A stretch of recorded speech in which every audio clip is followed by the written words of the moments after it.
Hello tout le monde, bienvenue dans ce nouveau vlog de vive voix parce que je vous ai déjà pris avant, je vous ai pris tout le week-end. En fait, je vous ai emmené avec moi à Lille et à Paris pour ce très chouette week-end d'anniversaire. Alors officiellement mon anniversaire c'était donc le 29 novembre, samedi, mais j'ai un peu prolongé dimanche vu que je suis allée toute seule à Paris. Et du coup je vous ai fait des plans, je vous ai montré un peu tout ça et je suis pas revenue les mains vides, donc je voulais montrer un petit peu tout ce que j'ai acheté. Bon, j'ai pas acheté non plus 1000 trucs. Si ça vous intéresse pas trop, parce qu'il n'y a pas de livre, hein, j'ai acheté aucun livre, je vous mets le minutage ici où vous pouvez enfin m'entendre parler de livres. Mais là, je vais vous parler et de ce que j'ai ramené de Lille et Paris et de mes calendriers de l'Avent parce qu'on est le 1er décembre et avant de les ouvrir, je voulais vous les montrer. Donc, du coup, c'est parti. Tout d'abord, à Lille, je suis allée au printemps. Au printemps, ils avaient un corner d'idole. Alors, je sais pas si vous êtes comme moi, mais moi, ça réveille vraiment l'enfant qui était en moi. Parce qu'avant, je collectionnais les feuilles qui sentaient bon, même celles qui sentaient pas, les bics, les peluches, enfin bref, j'avais tout. Et là, ils ont ressorti une collection, peut-être que vous le savez ou pas. Et dans cette collection, il y a des marque-pages. Et bien sûr, alors si je vous les montre à l'endroit, c'est mieux. Je disais donc qu'il y a des marque-pages. Et voilà, j'ai pas pu m'empêcher d'acheter les tout. Non, il y a même plus que 3, je crois qu'il y en a 6 ou 7. Moi, j'en ai pris 3. J'ai pris donc, décidément, j'ai décidé de vous les montrer à chaque fois à l'envers ou quoi. Donc j'ai pris celui-ci. Ils sont un peu genre mode holographique, donc je les trouvais très sympas. Et ça me rappelle vraiment mon enfance avec les petites souris. Et enfin, j'ai pris donc celui-ci. Voilà, je l'ai trouvé très mignon. Et ça, au moins, je suis sûre m'en servir parce que les stylos, les carnets, les trousses et tout ça, voilà, aujourd'hui, j'en ai plus trop pour l'utilité. Mais les marque-pages, on est d'accord, on en a bien l'utilité. Ensuite, je suis passée chez Ben's Cookies, qui est vraiment une super bonne marque de cookies, un super endroit où se procurer des cookies. Je vous mettrai un insert ici parce que là j'attends mon compagnon pour les manger vu qu'il adore les cookies, mais c'est vraiment des très bons cookies et très gourmands, hein. Vous en avez pour votre argent, donc voilà, j'en ai pris 6, mais la dernière fois que j'avais goûté j'avais adoré, donc là j'ai pas pu m'empêcher de repasser chez eux. J'ai très hâte de les remanger d'ailleurs. Et puis toujours au printemps, je suis passée au corner Mariage Frères. À la base, je voulais y aller à Paris, mais au final, je me suis rendu compte que jamais j'aurais le temps d'y passer. Donc, je me suis dit, c'est pas grave, puisqu'ils en vendent au printemps, je vais y aller. Mariage Frères, c'est une marque de thé, un peu premium comme ça, que j'avais déjà goûté une fois et que j'avais beaucoup aimé. Donc là, je me suis dit que c'était l'occasion. Ça sent à travers les sachets. Du coup, j'en ai pris 2.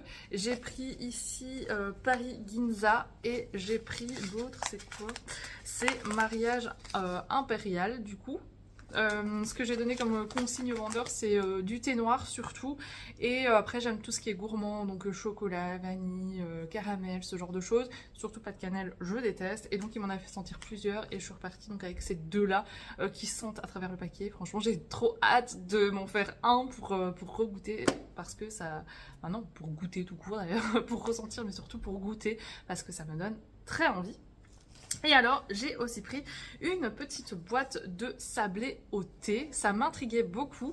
Alors, ce sont des sablés goût Marco Polo, qui est leur saveur de thé signature. Donc voilà, j'ai pas pris le Marco Polo parce que ils sentaient bon, mais les deux que j'ai pris me tentaient plus. Mais je me suis dit, pourquoi pas goûter les sablés au thé. Donc écoutez, affaire à suivre. Mais en tout cas, ça me tente plus. Vous allez le voir, ce week-end, j'ai surtout mangé et ramené de la nourriture. Voilà, c'était sous le signe de la nourriture.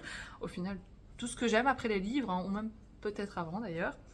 Donc voilà, ça c'était pour Lille, du coup c'est tout ce que j'ai acheté et c'était très bien comme ça. Je me suis passée au Fur et Nudor et tout ça, mais j'ai pas acheté de livres. Voilà, je suis de ce côté-là en tout cas restée raisonnable.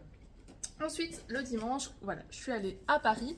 Alors, à Paris, j'y allais parce que ma marque de matcha préférée ouvrait un pop-up durant les 3 jours de ce week-end-là. Et je me suis dit, franchement, voilà, je crois pas au destin et tout ça, mais je me dis, c'est un signe. S'il est ouvert le 28, 29 et 30 novembre, c'est le week-end de mon anniversaire, je vais y aller parce que j'adore le matcha. Donc voilà, du coup, pareil, je suis pas repartie les mains vides, mais j'ai reçu limite plus de cadeaux que de choses que j'ai achetées. Déjà, déjà, je trouve le packaging du sac très joli, ça fait vraiment très Noël cosy comme ça. Enfin bref, je suis fan. Je trouve que vraiment ils ont mis le paquet sur le décor du pop-up. J'ai pas tout filmé parce que je vous avoue que j'ai surtout profité de mon petit moment de moi avec moi. Pour ce qui est de ce que j'ai acheté, bien sûr que j'ai acheté du matcha, bien sûr. Ici, c'est le prestigieux qui est mon préféré chez cette marque. Il y en a 3, mais celui-là, franchement, je l'aime vraiment. Donc voilà, je suis pas une spécialiste de matcha, donc ne me demandez pas de vous le décrire, mais en tout cas, je trouve qu'il a un très bon goût de matcha. J'ai ensuite acheté du chocolat, du chocolat au matcha. Je trouve le concept très cool. Et dans la boisson que j'ai prise, il y avait un petit morceau de ce chocolat que j'ai trouvé très bon. Donc voilà, j'ai pas pu m'empêcher, j'ai acheté ça.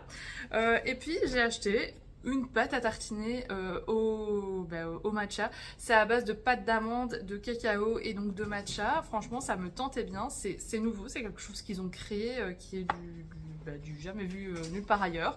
Donc voilà, je suis repartie avec ça. Ça a l'air très gourmand et franchement, la couleur est très matcha quoi. Voilà, et je me suis acheté un petit porte-clés. Un petit porte-clés où il y a la tablette de chocolat, il y a une petite brique de lait, je sais pas si on voit bien, je vous montrerai peut-être en insert à mon avis.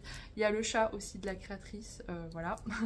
Et puis il y a Noka aussi qui est là, qui est la marque du matcha. Du coup oui, je vous l'ai pas dit, c'est Noka Matcha, la marque du matcha. Donc voilà, et puis je suis partie aussi avec des cadeaux. Alors il y en a certains que j'ai rangés, mais j'ai reçu un petit sérum de la marque Filorga. J'ai reçu une petite bougie de chez Ava May qui sent divinement bon la noix de coco. Et alors je suis repartie avec des cadeaux plus encombrants, mais qui viennent, qui sont logiques dans le matcha. J'ai gagné une brique de lait, voilà. Alors je vous dis pas, c'est génial parce que du coup c'est à l'amande et j'aime beaucoup le lait d'amande dans les matchas, mais par contre à transporter toute la journée le kilo de lait là, enfin le litre, c'était lourd. Et j'ai également gagné un rouleau de papier cadeau, c'est énorme. Enfin, je vous dis aussi à transporter après chez Sénégalais, dans les Galeries Lafayette, c'était quelque chose. J'avais à chaque fois peur de rendre quelqu'un aveugle avec ça, mais voilà, c'est cool. J'ai gagné du papier cadeau, il était à vendre. Moi perso, je l'aurais pas acheté, mais je l'ai gagné, donc c'est très cool. Et dans le sac, pour finir, il y avait aussi des petits stickers aux couleurs du pop-up du coup, et ça c'est cool, je vais les coller et sur ma tablette et sur ma liseuse. Et pour terminer, hop, il y avait également une petite carte trop chou avec le chat de la créatrice encore une fois, du matcha, un sapin, enfin bref, voilà, je trouvais ça très cute. Donc voilà, ça c'est un peu tout ce que j'ai ramené de Paris. Ah non, il y a une petite dernière chose qui est là. Ah oui, il y a ça aussi. Ils avaient énormément de gobelets, ils avaient du rab et donc ils les donnaient pour éviter de les jeter. Donc je les ai pris parce que je me dis, quitte à les jeter, autant consommer d'abord dedans. Donc voilà, je les ai pris, je vais faire mon matcha dedans cette semaine, mais je les trouve encore une fois très beaux, très aux couleurs du pop-up. Donc voilà, j'ai également eu des gobelets. Et alors du coup, donc j'ai fait un tea time chez CD Grolet pour mon anniversaire. J'ai trouvé ça très sympa, j'ai très bien mangé, mais j'en avais trop, j'en ai ramené chez moi. Et j'ai également été faire la file pour les oursons de Cyril Lignac. Alors à la base, pas pour moi spécifiquement, pour Sophie, si tu passes par là, voilà, ça me fait très plaisir, mais ça a pris 1 heure. Ces oursons ont vraiment la cote, donc voilà, je les ai reçus dans cette boîte et du coup j'en ai pris 8 pour moi, ça les miens que je vous montre, pas les siens, mais oh là là, ça sent divinement bon. Voilà, c'est les oursons iconiques du chef pâtissier. Je les ai déjà goûtés, j'avais beaucoup aimé, donc là je me suis dit quitte à faire la file pour quelqu'un, autant la faire pour moi aussi. Donc voilà, ça c'est exactement ce que j'ai ramené de Paris et c'est tout, et c'est déjà pas mal comme ça. Et du coup je vous avais dit que comme on était le 1er décembre, je vais vous montrer mes calendriers de l'Avent. Alors cette année j'en ai 3, c'est la première fois que j'en ai autant, et c'est 3 cadeaux, j'en ai acheté aucun, donc vraiment aux personnes qui me les ont offerts, déjà un grand merci. Tout d'abord il y a le palais d'été, voilà, une valeur sûre, c'est une marque que je connais, que j'aime beaucoup. À l'intérieur il est comme ça et je le trouve vraiment très beau. J'aime beaucoup le bleu et le doré, c'est très joli, donc j'ai hâte de me faire monter. Je les ai pas encore ouverts, hein. J'attendais de filmer pour pouvoir vous les montrer, donc là où je vous filme ça, je sais pas ce qu'il y a dedans, et surtout je fais attention de ne pas me faire spoiler sur Instagram parce que tout le monde est en train d'ouvrir ses cases, donc voilà. Mais en tout cas, donc j'ai reçu palais d'été de la part de mes anciens collègues, encore un grand merci à eux. J'ai également reçu de la part de mon compagnon le Daman, c'est là 3e année que soit je me l'offre, soit on me l'offre. Et j'aime vraiment Daman, c'est vraiment pour moi une valeur sûre niveau thé. Et alors il est en train de s'ouvrir ici et c'est pas le but, n'est-ce pas? Et du coup dedans il est comme ceci, alors il est énorme, hein. J'essaie de vous montrer ça. Je trouve trop belle les cases avec les petits animaux, c'est vraiment juste trop mignon. Et donc j'ai hâte de découvrir ce qui se cache dans la case numéro 1. Je ne regarde surtout pas le dos parce que je ne veux pas me faire spoiler. Mais là je vais finir par me faire spoiler vu qu'il est en train de s'ouvrir. Ici sur les côtés je mets du papier collant histoire de m'assurer qu'il ne s'ouvre pas. Et alors je vous disais que j'en avais un 3e mais il n'est pas encore arrivé, il est en transit, c'est un calendrier de l'Avent que ma maman m'a offert. C'est le Maison Colibri, je vous mettrai une photo ici et quand je le recevrai je vous montrerai. Il est censé arriver le 3 décembre, donc ça va, j'aurai juste 3 madeleines à manger ce jour-là. Est-ce que c'est grave? Je ne crois pas. donc voilà, en tout cas je vous le montre dès qu'il arrive, mais c'est un petit peu les calendriers qui vont rythmer mon mois de décembre. Je vous ferai pas un unboxing à chaque fois parce que ça... Enfin un unboxing, une ouverture de case à chaque fois parce que c'est très redondant. Mais je pense qu'en fin de semaine, je vous dirai les thés que j'ai vraiment préférés, la madeleine que j'ai préférée. S'il y en a plusieurs, je vous les montrerai, mais voilà, je pense que c'est mieux comme ça. En tout cas, eh bien écoutez, c'est tout ce que j'avais à vous dire pour ce matin. C'est déjà pas mal. Je reviendrai à mon avis fin d'après-midi pour vous parler lecture parce que j'ai terminé des livres, je vais en commencer des nouveaux, donc je vous montre ça juste après. En tout cas, vous en commentaire, n'hésitez pas à me dire si vous avez des calendriers de l'Avent cette année, ça m'inspirera peut-être pour l'année prochaine. Et puis du coup, je vous retrouve plus tard. Je vous retrouve, il est 16h30 quelque part par là. Bon, j'ai allumé la ring light là, on n'a plus le choix, on ne voit plus rien. Du coup, je vous retrouve pour un point lecture comme je vous l'avais dit. Tout d'abord, ce week-end, j'ai terminé 2 livres. Un livre que j'avais commencé en lecture commune la semaine dernière, à savoir Ineffaçable. Alors je l'ai terminé ce matin exactement, il me restait 2 chapitres. Mais hier soir en rentrant, j'avais plus la foi. Mais avec 5 heures de train hier, autant vous dire que je l'ai très bien avancé. Du coup, pour rappel de quoi parle ce livre, on est à Bruxelles en 2016 et des tags assez outrancieux, vulgaires, en dehors des mœurs, vont être peints sur certains immeubles. Et au-delà de ça, sur une autre enquête, il va y avoir des crimes, des agressions assez odieuses qui vont être commises sur certaines personnes. Et ces 2 enquêtes qui, de prime abord, n'ont rien à voir, vont bien sûr être liées à un moment donné, bien sûr. Je vous dis pas comment, je vous dis pas quoi. Et donc on va suivre tant l'enquête sur les tags que l'enquête sur les personnes qui ont été agressé. Ça, c'est pour le pitch en gros. Écoutez, franchement, j'ai adoré. Alors, je ne l'ai pas dit, mais c'est donc Ineffaçable de Clarence Pitts. On va déjà commencer par là. C'était un vrai bon thriller, comme je les aime. Déjà, c'était vraiment haletant. Alors, je vais pas dire du début à la fin, parce que arrivé au, je sais pas, 60% du livre, je me suis dit, là, ça commence un peu à redescendre, et puis hop, on est reparti, et là, c'était bon jusqu'à la fin. Donc, j'ai eu un petit moment de relâchement, si je puis dire, mais à part ça, franchement, c'était haletant. Les 2 enquêtes étaient très bien menées. Ce que j'ai beaucoup aimé, c'est le fait que les tags dont parle l'autrice ont tous existé à Bruxelles, ils ont tous été tagués sur des murs et on n'a jamais retrouvé les auteurs de ces tags. Donc j'ai adoré que l'autrice se base sur ces faits réels pour elle, bien créer une enquête et à côté, bon, les crimes odieux, ça, ils sont pas vrais, n'ont pas existé. Mais franchement, je trouve que son imagination est très fertile pour arriver à lier 2 choses qui de prime abord n'ont rien à voir. Ça vraiment, j'ai beaucoup aimé. J'ai adoré le fait que ça se passe à Bruxelles, qu'il y a un vrai vocabulaire belge qui me parle. D'ailleurs, vous en faites pas. Il y a des astérix et des explications, mais moi vraiment c'est un vocabulaire que j'utilise, donc du coup c'est trop chouette. Et de se repérer aussi dans les lieux, il y a des lieux que je connais, donc du coup c'est trop bien. Et donc c'est franchement un bon thriller. Les personnages aussi, je les ai bien aimés. On a l'enquêteur Karel et l'autre c'est Fred, un duo comique en soi parce que Fred il est très drôle, Karel il est plus droit, mais à 2 ils fonctionnent très bien. J'ai vraiment beaucoup aimé les suivre, ils sont très bien décrits, on les imagine bien. Leur psychologie est très bien décrite, on a une partie de leur vie perso, surtout celle de Karel, et il y a un autre enquêteur, Virgile, qui est là aussi, et donc on va les suivre tous les 3, on va apprendre à les connaître, et franchement ça m'a plu, donc pour le coup franchement c'était un bon thriller que je vous recommande. Ça faisait 2 ans qu'il était dans ma pile, il était réellement temps de le sortir, donc franchement je suis contente de l'avoir lu, et ce sera pas le dernier Clarence Pitts que je lirai, loin de là, je compte bien m'en procurer d'autres. Voilà pour ma première lecture terminée. Ensuite, je vous l'avais dit, j'avais commencé le dernier Sarah Yarman, donc ça va Les Brumes de Glenello, publié ici aux éditions Hurlevent, je vais y arriver, ça me revenait plus. Du coup là je vais vous faire le résumé aussi moi-même parce que dans le livre il y a un événement qui est... Enfin dans le livre, dans la quatrième il y a un événement qui est énoncé mais je trouve qu'on ne devrait pas l'énoncer. Donc pour vous le résumer moi-même, on va ici être en Écosse, dans les Highlands effectivement, en 1830 et on va découvrir la famille Hollowby et surtout les deux sœurs... Isobel l'aînée qui quand on la découvre a 9-10 ans et Elspeth qui a 6-7 ans. Et on va les suivre, mais ce sont deux sœurs qui sont diamétralement opposées. Isobel, elle aime bien avoir la lumière sur elle, briller, qu'on s'intéresse à elle, que toute l'attention soit sur elle, c'est Miss Parfaite et elle éclipse un peu tout le monde autour d'elle, dont sa sœur Elspeth qui elle est vraiment plus douce, plus réservée, elle aime la nature, la peinture, les balades en forêt, enfin bref, et elle se plie entre guillemets à tous les caprices de sa sœur sans vraiment dire que ça lui déplaît.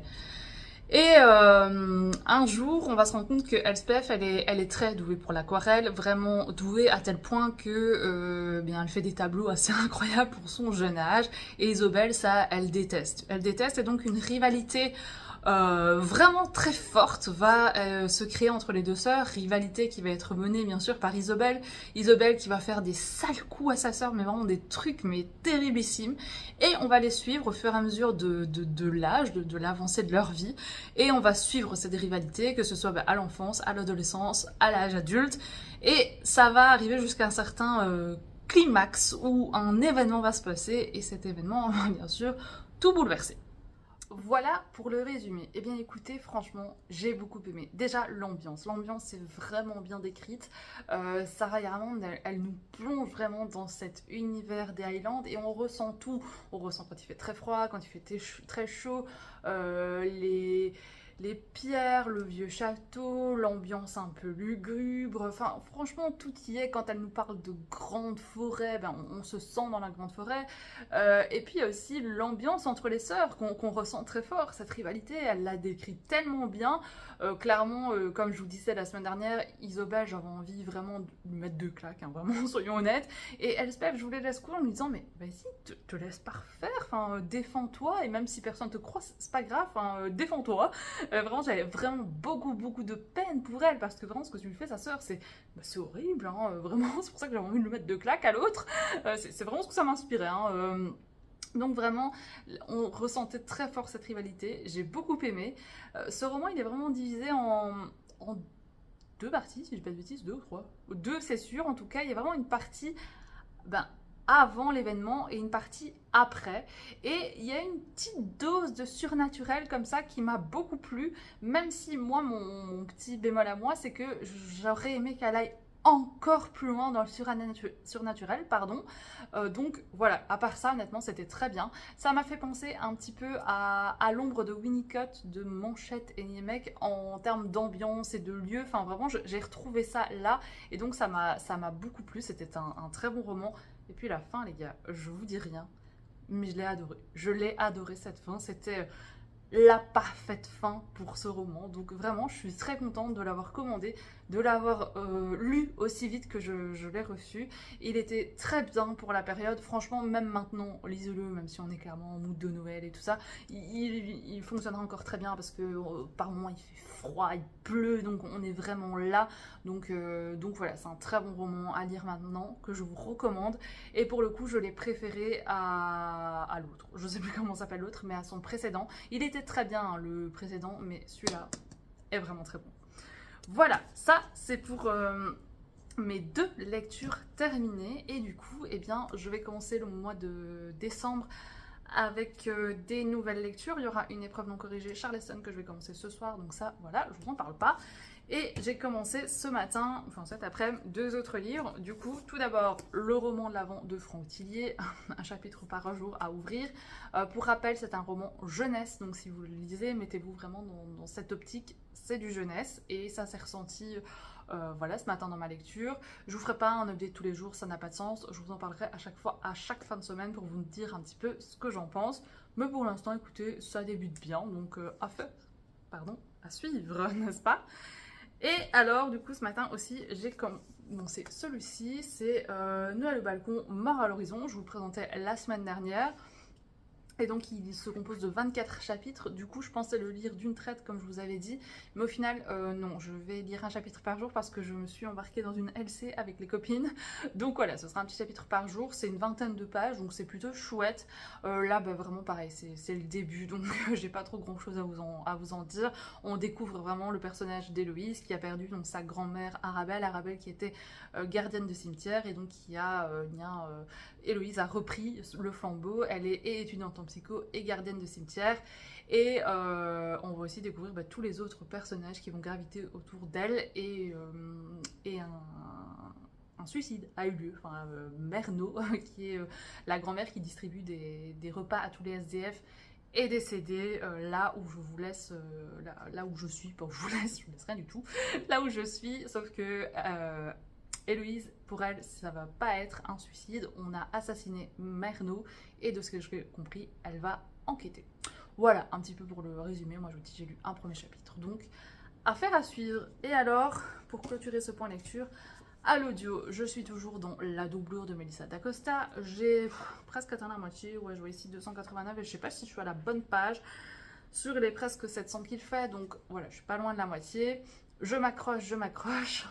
Mais j'ai du mal, je vous avoue que j'accroche pas. J'accroche pas à ce couple étrange, à cette fille qui a des réactions bizarres.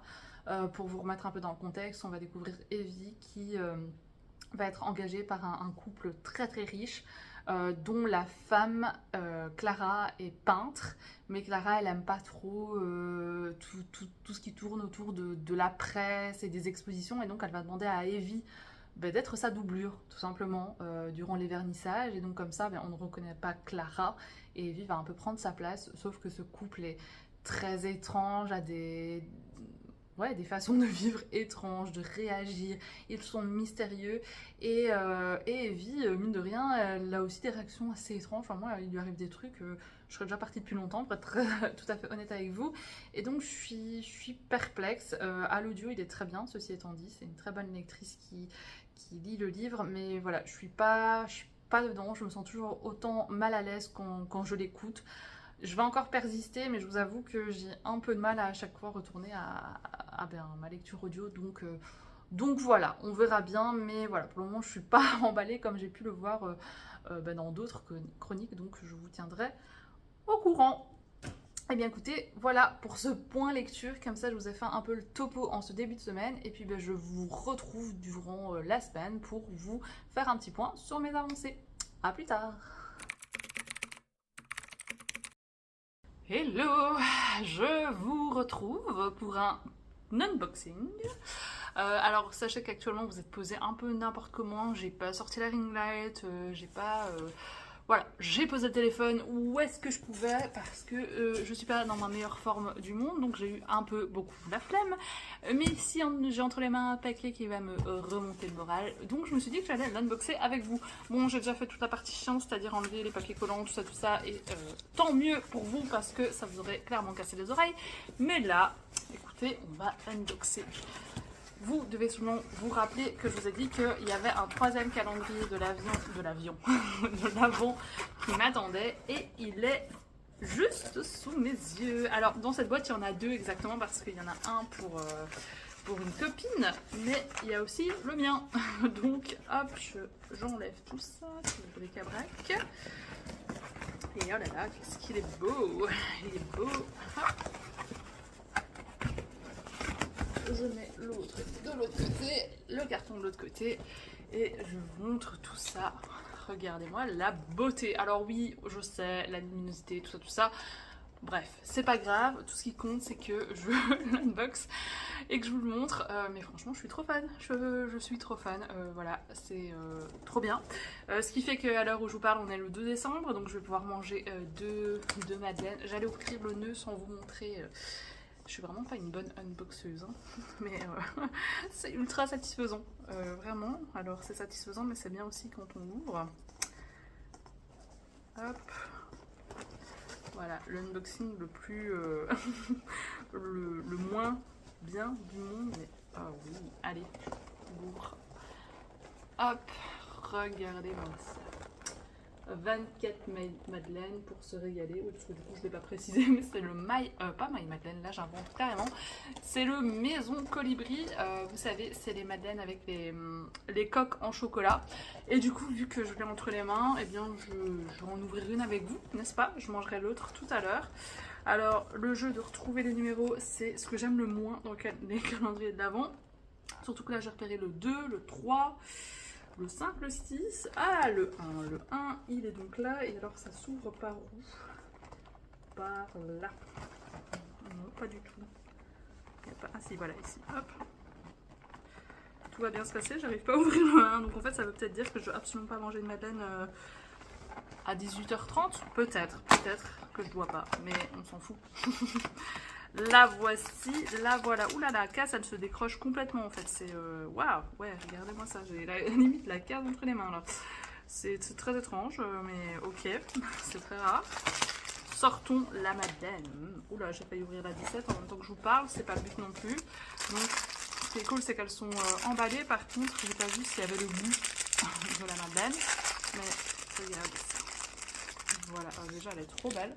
Et donc elle est donc devant comme ça, le côté moelleux, et là il y a la coque, voilà, franchement, goûtons ça. Voilà, j'ai coupé le temps de mâcher parce que je sais que ce serait pas hyper agréable pour vous. Écoutez, c'est ultra bon, c'est une madeleine au chocolat.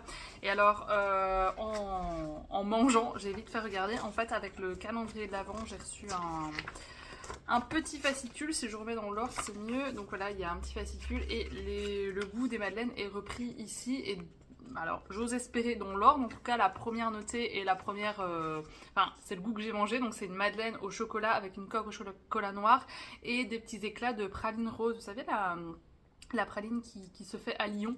Donc voilà, le fascicule reprend les goûts de ce qu'il y a, donc c'est cool. Ça aurait été mieux si ça avait été marqué dans les cases, mais c'est pas grave. Et alors avec, je vois qu'il y avait deux autres trucs.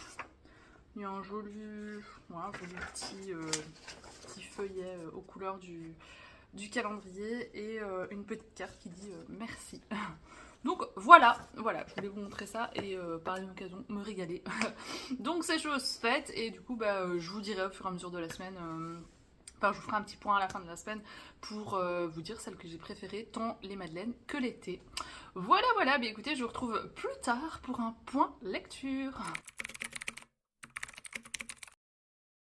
Hello, je vous retrouve pour vous parler de deux petites choses. Tout d'abord, ce matin, je faisais un peu de rangement et je suis tombée sur un livre que j'avais acheté la semaine dernière, mais que j'ai complètement oublié de vous montrer. Donc écoutez, déjà, je vous retrouve pour ça. Donc, il s'agit de Octobre de Soren Svendstrup, il n'y a pas de N, Svendstrup, bref... Je vous laisse lire, hein, voilà. En tout cas, c'est Octobre. En fait, j'ai acheté ce livre parce que durant le book club de novembre auquel j'ai participé, une des participantes en a parlé et elle m'a donné énormément envie de le lire. Moi, j'en avais jamais entendu parler de ce livre. Vraiment, je suis passée totalement à côté de la hype. Je parle de hype parce qu'en fait, il y a une série sur Netflix adaptée du livre, justement. Mais vraiment, j'avais jamais entendu ni parler du livre, ni de la série. Et quand elle l'a pitché, écoutez, ça m'a donné envie. Et elle expliquait que ça lui avait bien plu. Peut-être un peu de longueur, mais au final que c'était très bien. Et l'auteur a sorti un nouveau livre, justement, qui s'appelle Cache-Cache, si je dis pas de bêtises. Et moi, j'avais vu ce nouveau livre en me disant « Oh, il a l'air génial et tout ». Et on m'a dit « Certes, c'est pas une suite, mais c'est quand même le même enquêteur ». Donc moi, pour le coup, quand c'est les mêmes enquêteurs qui reviennent, j'aime bien commencer dans l'ordre. C'est pourquoi je me suis procuré Octobre. Donc écoutez, alors moi je suis pas psychorigide dans le sens où je vais pas attendre octobre pour le lire, je pense que je vais le lire en janvier d'ailleurs. Je sais que beaucoup préféreraient le lire en octobre, mais voilà, moi j'ai très envie de le découvrir très rapidement, histoire que son avis de la participante reste en tête et que je vois si j'ai le même ou pas. Donc voilà, celui-ci rentre dans ma palle, mais j'espère qu'il n'y restera pas longtemps. Après vous allez me dire, ça ne tient qu'à moi, n'est-ce pas? Donc voilà, ça c'est la petite chose que j'avais oublié de vous montrer. Donc c'est fait, ça fait 7 fois que je dis donc, non? Et alors, du coup, tout à fait autre chose. Ce soir, je vais rencontrer Isabelle Lagarrigue en dédicace. à la librairie Le Petit Prince à Nivelles. J'y vais avec une copine qui m'a gentiment invitée, donc c'est trop cool. Et donc Isabelle Lagarrigue, je la connais parce que récemment j'ai lu d'elle ce livre, donc c'est l'histoire d'un amour, et j'ai également écrit, rien écrit du tout, j'ai également lu Promis Juré. Promis Juré, oui c'est ça, qui a été publié lui aux éditions Charleston, ici c'est Récamier, et c'est deux livres que j'ai beaucoup aimés. Alors Promis Juré, il est arrivé dans ma vie à une période un peu compliquée, et il a fait vraiment écho en moi à ce moment-là. Alors ça parle d'un procès d'assises dans le livre, je n'ai absolument pas participé à un procès d'assises, pas du tout, mais il y a une femme dans ce livre qui est perdue dans sa vie professionnelle, ne sait pas ce qu'elle veut faire, et moi à l'époque où je l'ai lu l'année dernière, j'étais totalement perdue aussi dans ma vie professionnelle, et du coup ça, de ce côté-là ça a fait écho en moi. Donc c'est un livre que j'ai vraiment beaucoup aimé, parce que ouais, il a résonné, donc je le garde parce que vraiment il m'a plu. Mais du coup je vais pas le prendre en dédicace parce que j'ai pas envie d'amener 40 livres non plus en dédicace, mais je vais au moins prendre celui-ci, c'est le dernier donc que j'ai lu, le dernier qui est sorti de l'autrice. Et là on est tout à fait sur autre chose, on est sur une histoire d'amour que j'ai adoré. En fait c'est une très belle histoire d'amour. Franchement si vous êtes sensible, sortez les mouchoirs parce que c'est très bien écrit. Il y a un retournement de situation à la fin que j'avais pas vu venir, et c'est beau en fait, c'est beau, c'est touchant, c'est bouleversant. On est à Paris, on est à New York, et en fait on est sur deux jeunes adolescents en fait qui vont se rencontrer parce que leurs mères sont amies, si je dis pas, et ils habitent pas à côté l'un de l'autre, et ils vont se rencontrer lors du Nouvel An, et ils vont se revoir à chaque fois à la nouvelle année, et ils vont tomber amoureux petit à petit, je vais dire. Et chaque nouvel an, ça va être leur rencontre, sauf qu'un jour, la jeune fille, je ne sais plus du tout comment elle s'appelle, Charlie, voilà, c'est Charlie et Com. Charlie, elle va partir habiter à New York, et ça va un peu tout bouleverser parce qu'ils vont avoir du mal à se retrouver au Nouvel An. Mais pourtant, leur histoire d'amour, elle va évoluer, perdurer, elle va avoir des hauts et des bas. Mais c'est une très belle histoire d'amour, et franchement, j'ai beaucoup aimé. Donc du coup voilà, je vous le recommande, mais bon je l'ai pas lu là, hein, je l'ai lu en août ou en septembre, je ne sais plus. Mais du coup comme elle vient en dédicace, eh bien je vais le prendre, je vais le faire dédicacer, et je me suis dit qu'avant de vous embarquer avec moi la dédicace, j'allais un petit peu introduire tout ça, comme ça les plans qui suivent, ça vous paraît plus logique. Donc voilà ce que je voulais vous dire, et du coup je m'en vais dans pas longtemps, donc je vous embarque avec moi, et puis je vous dis à plus tard pour un avis lecture de livres que j'aurais lu actuellement aussi.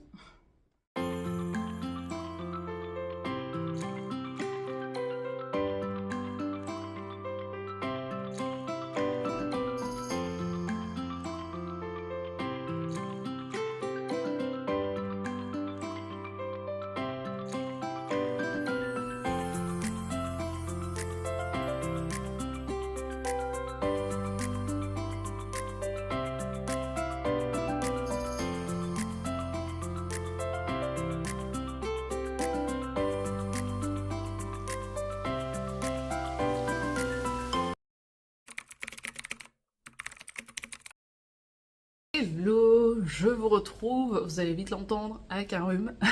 Mais bon, c'est pas grave, si vraiment j'éternue trop ou je tousse trop, je couperai et je reviendrai, donc vous étonnez pas s'il y a des petites coupures.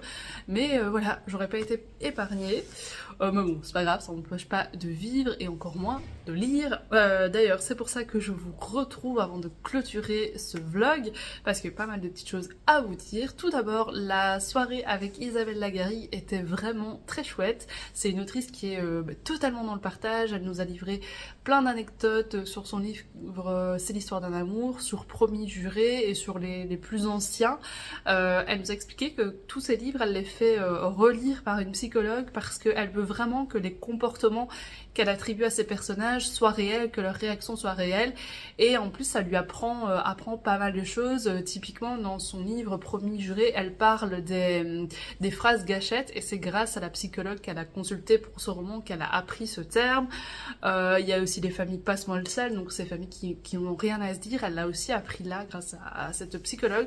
Donc je trouve ça hyper sympa. Pour son livre Promis Juré, elle nous a expliqué aussi qu'elle l'avait fait relire par un avocat, parce que comme ça se passe durant un procès d'assises, elle voulait être crédible à 100%. Donc voilà, c'est toutes ces petites choses là que j'ai apprises, et je trouve ça hyper sympa, surtout que c'est deux livres que j'avais lus, donc c'est d'autant plus chouette. Et clairement c'est dans ces moments là que je me sens un peu privilégiée. Alors je ne suis pas tant que ça puisque les rencontres sont ouvertes à tous, mais je trouve que c'est toujours chouette d'avoir ces échanges-là avec les auteurs et pouvoir en apprendre un peu plus sur leurs livres et leur façon d'écrire et de fonctionner. Mais franchement, je trouve ça très chouette et ça change un petit peu des salons où là les dédicaces sont un peu plus rapides et puis il y a des questions auxquelles moi je penserais pas, et quand les auteurs se rendent chez des libraires, les libraires eux ils ont le temps de creuser, d'approfondir et de chercher les bonnes questions, donc voilà, c'était vraiment très chouette comme rencontre. En plus à la fin on a reçu un petit fortune cookie de la part de Isabelle Lagari, qu'elle en avait acheté pour toutes les personnes qui étaient à la dédicace, et ça c'était trop chouette. J'ai gardé le petit mot. Oui, il est là. En fait, elle nous a offert un petit fortune cookie parce que dans son livre C'est l'histoire d'un amour, il y a une histoire autour d'un fortune cookie. Et donc voilà, bon, j'ai déjà mangé le petit biscuit, on s'en rendait bien compte. Mais dans mon petit message que j'avais dedans, il était inscrit: si l'idée vous a traversé la tête, n'hésitez pas à faire une surprise à quelqu'un. Donc voilà, je trouvais ça très sympa. En plus, je n'avais jamais mangé de fortune cookie de ma vie, donc c'était cool. Et du coup, eh bien, j'en ai profité pour prendre un livre à faire dédicacer, vu que j'avais déjà lu les deux autres, et donc je me suis procuré celui-ci. Donc c'était un accident. Alors, je vais vous épargner la lecture des résumés parce qu'avec mon nez bouché, c'est catastrophique. Mais en gros, ici, c'est l'histoire d'une jeune fille de 14 ans qui est en internat, qui ne se sentait plus bien dans sa famille, et c'est pour ça qu'elle est en internat. Elle adore faire des listes, et voilà, elle est un petit peu comme ça, je vais dire un peu rigide, et il va lui arriver quelque chose, je ne sais pas quoi, et ça va totalement bouleverser sa vie. Donc écoutez, j'ai hâte de le lire. Il est publié ici aux éditions Charleston Poche, et il est très court, hein. Pour le coup il fait 217 pages, ici je vois note de l'autrice. Donc voilà, j'ai hâte de le découvrir. En tout cas l'autrice en a très très bien parlé, et c'est pour ça que je me le suis procuré. Donc voilà, ça c'était pour la soirée, avec Isabelle Lagaric. Cette soirée, je n'y suis pas allée seule, je suis allée avec ma copine Géraldine, et ma copine Géraldine m'a offert un livre. Celui-ci, donc c'est Ils étaient cinq, pardon, de Sandrine Détombe. C'est un livre qui est dédicacé, qui faisait partie de ma wishlist, et Géraldine me l'a acheté lors du salon Iris Noir pour me l'offrir, donc encore un grand merci à toi. Pareil, je vous épargne la lecture du résumé, mais apparemment on est sur l'histoire d'un enquêteur, Antoine Brémond, qui va recevoir par SMS une vidéo où quelqu'un se fait torturer, et donc bien sûr il va enquêter sur cette vidéo.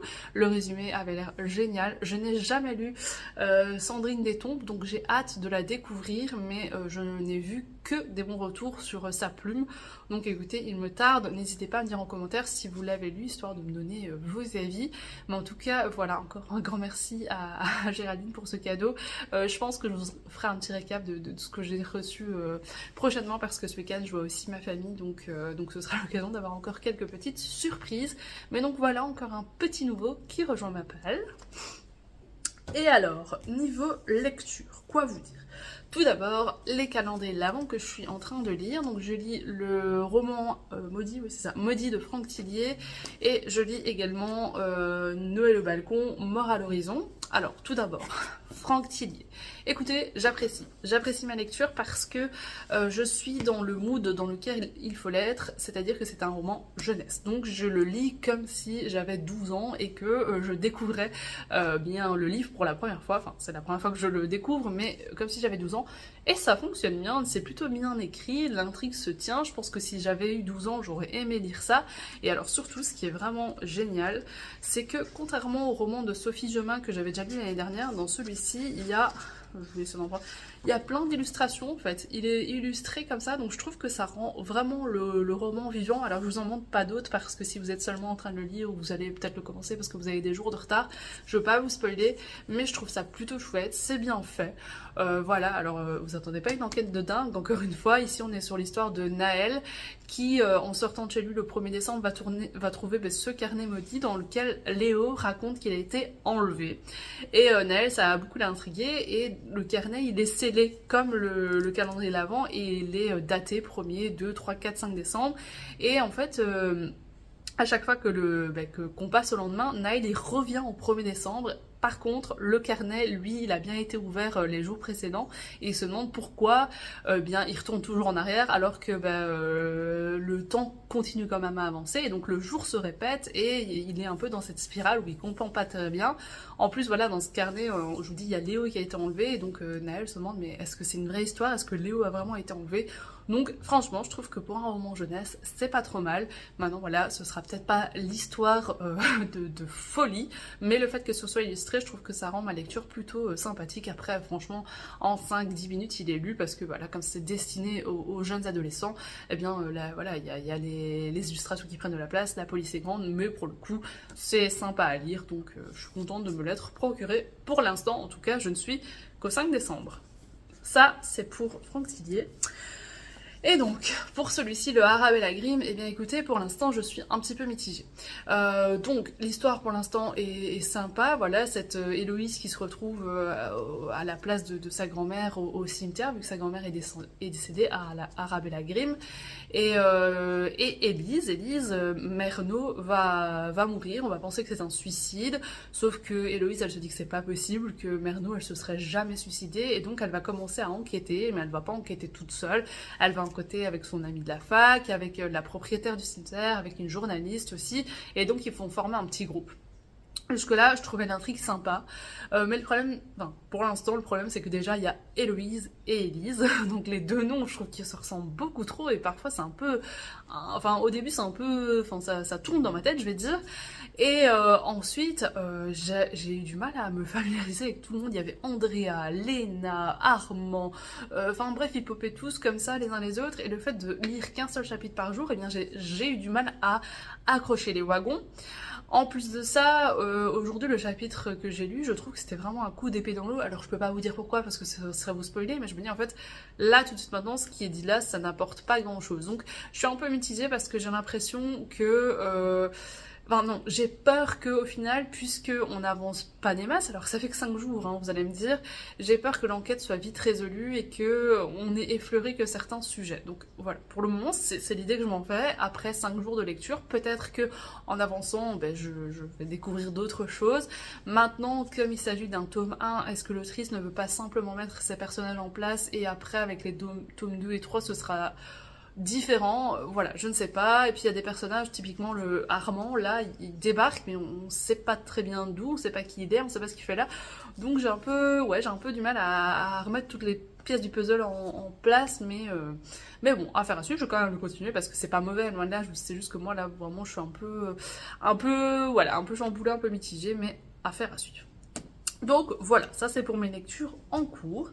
Et alors, ce matin, je voulais absolument terminer la doublure de Melissa d'Acosta avant de clôturer ce vlog, et c'est chose faite. Donc pour rappel, je l'avais pris à l'audio, et pour vous faire un résumé un peu plus complet, parce que je crois que j'avais été un peu brouillon la dernière fois, je ne sais plus, on va donc suivre Evie qui est un peu paumée dans la vie, qui est un petit peu naïve, qui vient de se faire larguer par son mec, elle sait pas ce qu'elle veut faire, elle veut juste quitter Marseille, s'en aller et aller voir si l'herbe n'est pas plus verte ailleurs, et elle va rencontrer Pierre et Clara, ce couple qui vont lui proposer de devenir l'assistante de Clara, parce que Clara, elle est peintre et l'administratif c'est pas trop son délire, donc Evie, bah, elle accepte parce qu'il lui propose un salaire assez mirobolant. Et donc elle se retrouve à loger chez eux. Et de fil en aiguille, en fait, Evie, elle ne va pas être que l'assistante, elle va devenir la doublure de Clara, parce que Clara, voilà, elle est très très sombre, très renfermée, et tout ce qui est le côté public, eh bien, ça l'intéresse pas, parce que voilà, Clara est peintre, donc elle adore peindre, mais après, elle est assurée, les expositions, tout ça, vraiment très peu pour elle. Donc, Evie, elle accepte, elle se dit, bah, ma foi, pourquoi pas aller un peu jouer les peintres par procuration dans les galeries et tout ça. En soi, tout ce qu'elle a à apprendre, c'est un peu la vie de Clara, donc elle s'y prête au jeu, et au début elle va bien aimer ça parce que en gros Evie elle a rien, elle débarque de rien, et là elle se retrouve un peu dans une grande maison avec des propriétaires qui sont riches, dans une vie qu'elle ne pensait même pas toucher du doigt. À la fin de chaque exposition il y a des belles soirées dans des yachts à Saint-Tropez, Monaco, enfin bref, vraiment c'est la vie de rêve pour elle, sauf que cette vie de rêve, eh bien sûr qu'elle va tourner au cauchemar. Là Melissa d'Acosta va vraiment aborder tout ce qui est l'emprise et l'addiction aux médicaments, aux substances, au sexe, et puis une emprise sociale aussi, parce que comme je vous dis, Evie a rien, elle se trouve un peu dans ce monde où tout paraît accessible, et ça va être un petit peu la déchéance et la descente aux enfers. Voilà pour le résumé de ce que moi je peux vous en dire en tout cas. J'ai pas vraiment aimé ma lecture. Pour être tout à fait franche avec vous, je ne me suis accrochée à aucun d'eux parce que je les trouvais... je sais pas, c'était vraiment de la folie. Evie qui se retrouve dans certaines situations où moi je me serais dit, bah en fait là je pars en fait.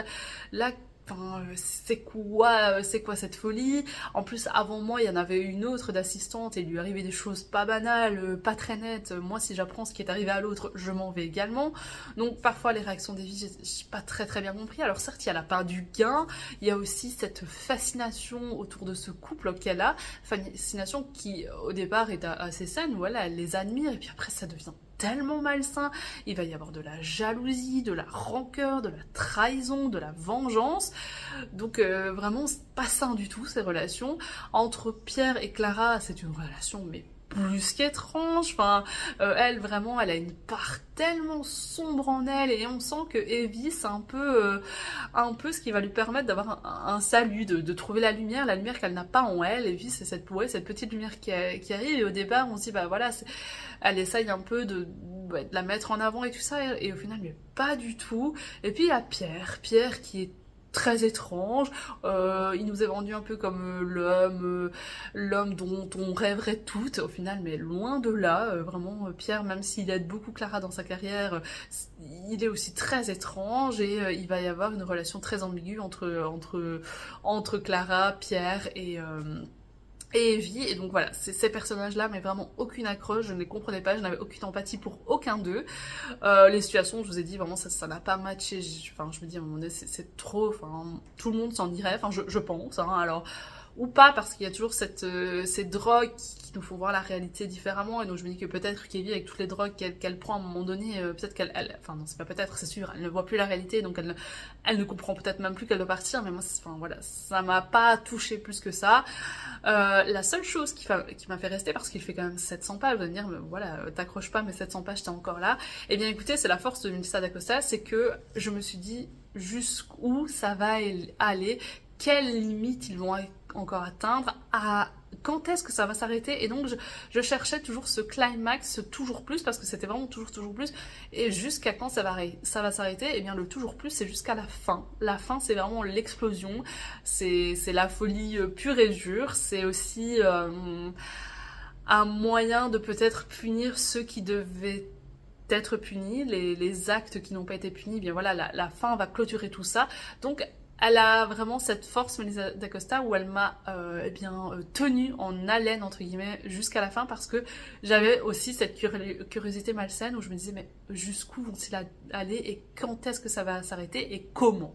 Donc pour ça, vraiment, grand tour de force pour elle, parce que plusieurs fois je me suis dit, ouais, je vais abandonner, ouais, là franchement, c'est plus possible, là, ça va pas, enfin voilà, et pourtant, je restais. Donc voilà, j'ai pas tant aimé l'histoire que ça, j'ai pas tant aimé les personnages, mais clairement c'est la plume est très bonne et est très forte, et ça c'est vraiment sa force, parce qu'elle est très loin de ce qu'elle a déjà fait avant. Moi j'avais lu Tout le bleu du ciel, j'ai lu Je revenais des autres et Les douleurs fantômes, qui sont vraiment beaucoup des romans avec des personnages au final à qui il arrive des choses pas sympas, mais il y aura toujours une part de lumière et les personnages vont s'aider les uns les autres. Or là on est vraiment aux antipodes de ça. Certes il y a un personnage lumineux, mais il y a beaucoup de parts d'ombre entre eux et ils vont pas s'aider les uns les autres dans ce livre, donc on est vraiment à l'opposé de ce que fait d'Acosta d'habitude, et je trouve ça sympa qu'elle sorte un peu de ce qu'elle fait, mais voilà. Et puis alors, comme je ne suis pas du tout connaisseuse en art, je n'avais aucune référence à ce qu'elle citait. Je suis allée voir, ceci étant dit, à chaque fois qu'il y avait un tableau cité, j'allais voir, et donc ça me permettait vraiment d'entrer dans l'univers qu'elle proposait. Mais voilà, le côté art ne m'a pas plus que ça. Par contre, j'aime beaucoup cette couverture, je la trouve vraiment bien mieux que celle du brochet. Je vous la mets là, la couverture du brochet, comme ça vous voyez. Mais je trouve qu'elle a plus de sens dans ce roman-là, quoi. Donc voilà, in fine, je l'ai terminé, mais pas une bonne lecture, juste une très bonne plume pour vous raconter une histoire très farfelue, je dirais, mais pas mauvaise du tout. Donc voilà, ça c'est l'audio terminé. Alors niveau papier, j'ai une ENC Charleston en cours, mais je vous en parlerai pas ici. Et à l'audio, du coup, comme je l'ai fini ce matin, je n'ai plus de livres en cours non plus. Donc voilà pour mon petit point lecture. Sur ce, eh bien, je vais clôturer la vidéo ici. Merci de m'avoir regardé jusqu'au bout. Si elle vous a plu, n'hésitez pas à la liker, à commenter si vous avez lu des livres dont je parle ou si vous avez des recommandations, n'hésitez pas. Et puis à la partager si le cœur vous en dit. Et puis moi, je vous retrouve la semaine prochaine dans un nouveau vlog. Bye tout le monde!